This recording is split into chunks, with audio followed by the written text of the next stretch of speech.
In this question, we're going to do a polynomial inequality in which we end up with a quadratic factor that doesn't break down into linear factors.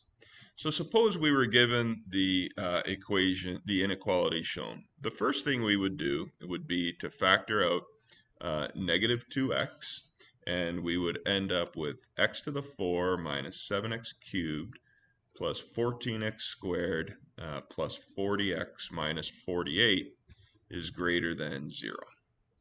Okay, now we would then do the factor theorem on that fourth degree polynomial, and when we do that, we see that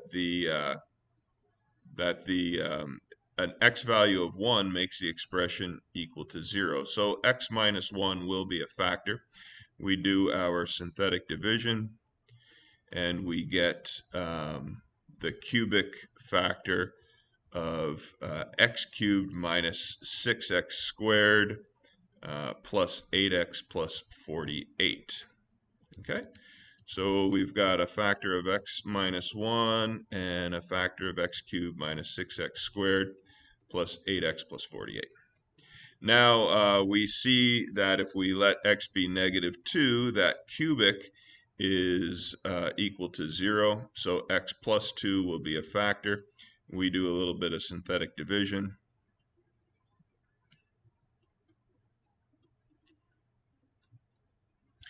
And we get a factor of x squared minus 8x plus 24.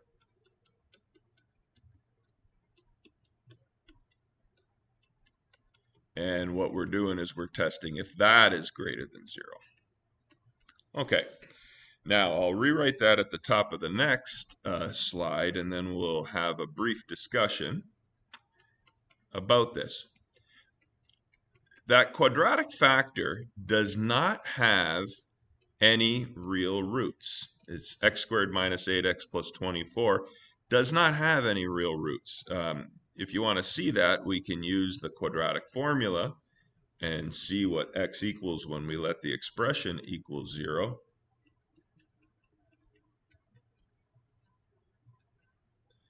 When we do that, we get 8 plus or minus the square root of negative 32 all over 2. Well, in this question, we're dealing only with real numbers. So that this quadratic factor here has no real roots. It has no zeros. So we need to know, well, is it positive or negative when we go to do our interval testing? Well, because x squared minus 8x plus 24 equals 0 has no solutions in the real numbers, the quadratic polynomial is either always positive or always negative. Which is it? And the answer is that the particular quadratic polynomial in our question will always be positive. But you need to know why we know that. So there are two ways to think about it, and either of those is sufficient. First, that quadratic factor of x squared minus 8x plus 24, if we were to graph y equals x squared minus 8x plus 24, we'd get a function always above the x-axis. That would mean the expression is positive for all real values of x. So that would tell us that that particular factor that we have in our inequality will always be positive when we go to do our interval testing. If you don't like that way of thinking about it, think about it algebraically. Imagine that we were interval testing just the quadratic x squared minus 8x plus 24. Well, we know that whenever we do interval testing, we always break the real number line into one more interval than the number of zeros. For example, if we have 2 zeros, we always make 3 intervals. Well, in this case, focusing just on that interval focusing just on that factor of x squared minus 8x plus 24, there are no zeros. Meaning if we're going to interval test on that to see if it's positive or negative, we're not going to break the real number line up at all. It's just going to be one big interval. So like the last sentence says typed out, we can test any number in that real number interval and see if it makes the expression positive or negative. So we do that. Let x be 1. If I let x be 1, then the expression x squared minus 8x plus 24 is 17. That's a positive number. That means the expression's positive for all real numbers in the interval. The interval was all real numbers. So in other words, the expression's positive for all real numbers. Okay, that's perhaps a complicated way of looking at it. But what that means is we're going to do interval testing, and we're going to know that no matter what, that quadratic factor there will always be positive. So we build a number line. We're only getting numbers on the number line from the factors that can equal 0. So those are -2, 0, and 1. So we've got 3 zeros. We're going to test 4 intervals. If I let x be a number in the first interval out here somewhere, let's say I let x be -100. Well, I would have -2 times -100 quantity squared, so that would be a negative value squared, times -100 minus 1, which would be a negative, times -100 plus 2, which would be a negative, times x squared minus 8x plus 24. Well, we just finished saying that that will always be positive. So no matter what, this last factor here, this quadratic, is always, every time I do an interval testing, going to give me a positive factor.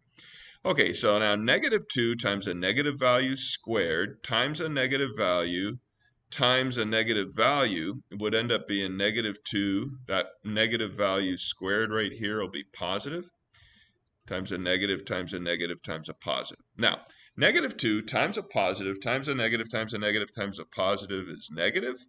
That is not greater than 0. I put an x in that interval. Let's look at a number in the second interval. Any number between -2 and 0. Let's try -1. Well, -2 times, if x is -1, I've got a negative value squared.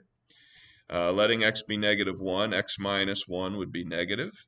X plus 2 would be positive, and the quadratic factor on the end that I circled is always positive. Remember, we have to consider this every time. It's positive. And I'm testing if this is greater than 0. Well, -2 that times that negative quantity squared, that'll end up being a positive. So what I have is I'm testing the idea of whether -2 times a positive times a negative times a positive is greater than 0. It is, so it's true for all values there.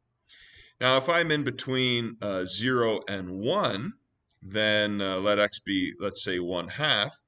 Then I'm testing -2 times a positive number squared.